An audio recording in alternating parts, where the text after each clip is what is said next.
গুরুদেবের সেবা করে গুরুদেবকে প্রসন্ন করতে পারলে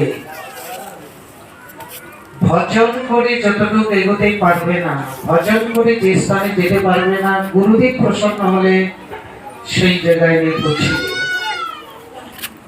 ভাগবতে বলছেন, চিন্তামণির লোকসুখম সুদৃঢ় স্বর্গ সম্পদম প্রয়চ্ছতি গুরু প্রীত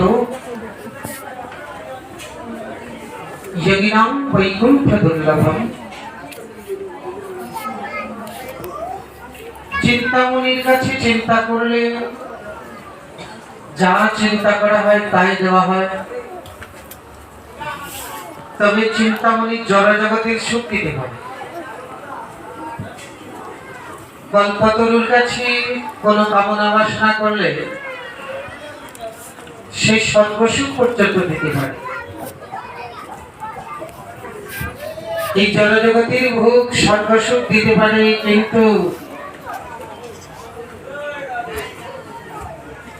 কৃষ্ণ ভক্তি দিতে পারে না,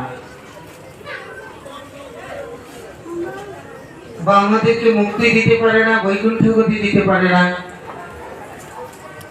তো গুরুদেব যদি প্রসন্ন হয় তাহলে যোগীরা যোগ সাধনা করে যে বৈকুণ্ঠ গতি লাভ করে, গুরুদেব যদি প্রসন্ন হয় তাহলে সেই ভক্তির বৈকুণ্ঠ পর্যন্ত লাভ হয়ে যায়। গুরুদেব প্রসন্ন হয়।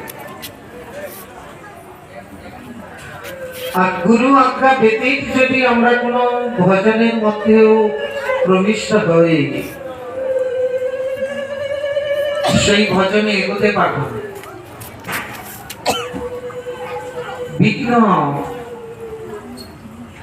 বিঘ্ন আসবে, বারবার বিঘ্ন আসবে। আর গুরু আদেশ, গুরু কৃপা শক্তি যদি আমাদের মধ্যে থাকে, ভজন করতে গেলে বাধা বিঘ্ন আসবেই। কিন্তু গুরু কৃপা যদি আমাদের মধ্যে বর্ষিত থাকে তাহলে সেই বাধা বিঘ্ন গুলো অতি সহজেই অতিক্রম করি আমরা গৌর গোবিন্দের সেবা লাভ করতে পারবো, রাধা গোবিন্দের সেবা লাভ করতে পারবো।